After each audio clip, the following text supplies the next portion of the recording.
ಏಯ್ ನಿಮ್ MS Dhoni letter ಬಂದೈತಿ ಬಾರು. ತಗೋ ಅಣ್ಣ, ನೀವ ಓದ್ರಣ್ಣ. ಆಯ್ತು, ಅಲ್ಲಿ ತಳ್ಕೊಂಡ್ ಹೇಳ್ತೀನಿ. ಈಗ ನೋಡಪ್ಪ, ಇದು ಲೆಟರ್ ನಿಮ್ MS ಧೋನಿ ಬರ್ದಾನ. ಈಗ ನಾನೇ MS ಧೋನಿ ಇದ್ದಂಗ ಇದನ್ನೆಲ್ಲ ಓದ್ ಹೇಳ್ತೀನಿ ನನಗೇನ. ಹಾಯ್ ಋತುರಾಜ್ ಗಾಯಕ್ವಾಡ್, CSK ಹರ್ದೈತಂತ ಗೊತ್ತಾಯ್ತು.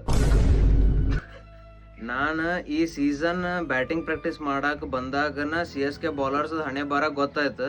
ಅದಕ್ಕೆ ನನಗೆ ಏನೋ ಆಗ್ಲಿಕ್ಕಂದ್ರು ಇಂಜೂರ್ಡ್ ಅಂತ ಓಡಿ ಬಂದ್ಬಿಟ್ಟಿನಿ. ನಿನ್ನೆ ಮ್ಯಾಚ್ ನೋಡಿದೆ, ನನಗೆ ಸಂಜು ಸ್ಯಾಮ್ಸನ್ ಅದ ಬ್ಯಾಟಿಂಗ್ ಭಾರಿ ಲೈಕ್ ಆಯ್ತು. ಸಂಜು ಸ್ಯಾಮ್ಸನ್ ನಿನ್ನೆ ಬರೀ 7 ರನ್ಸ್ ಹೊಡೆದಾನ. 7 ತಲಾ ಫಾರ್ ಅ ರೀಸನ್. ಅವ ಆಯುಷ್ ಮಾತ್ರೆ ಬ್ಯಾಟಿಂಗ್ ಚಲೋ ಆಡಿದ. ಅವ ಯಾ ಮಾತ್ರೆ ತಗೋತಾನ ಕೇಳ, ನೀವು ಎಲ್ಲಾರು ತಗೋರಿ, ನನಗೂ ಸ್ವಲ್ಪ ಕೊಟ್ಟು ಕಳಿಸ್ರಿ. ನಾ ಅಬ್ಸರ್ವ್ ಮಾಡಿದಂಗ ನಿನ್ನೆ ನೀವು ಬ್ಯಾಟಿಂಗ್ ಭಾಳ ಚಲೋ ಆಡಿದ್ರಿ. ಇನ್ಮೇಲೆ ಚಲೋ ಆಡಬೇಡ್ರಿ. ಚಲೋ ಆಡಿದ್ರ ತಲಕಾಡ್ ಯಾರು ಬೆಳೆಸ್ತಾರ? ನೀವು IPL ಬಗ್ಗೆ ವಿಚಾರ ಮಾಡ್ಬೇಡ್ರಿ, ವರ್ಲ್ಡ್ ಬಗ್ಗೆ ವಿಚಾರ ಮಾಡ್ರಿ.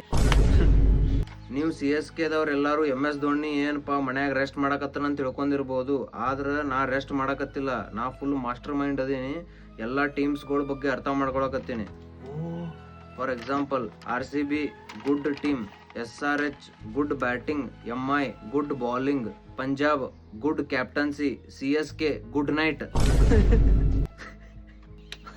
ನೋಡಪ್ಪ, ಇಷ್ಟ ಡೇಸ್ ಆಗಿದ್ದಾಯ್ತು. ನೆಕ್ಸ್ಟ್ ಮ್ಯಾಚ್ RCB ಜೊತೆ ಐತಿ, ಫುಲ್ ಇಂಪಾರ್ಟೆಂಟ್.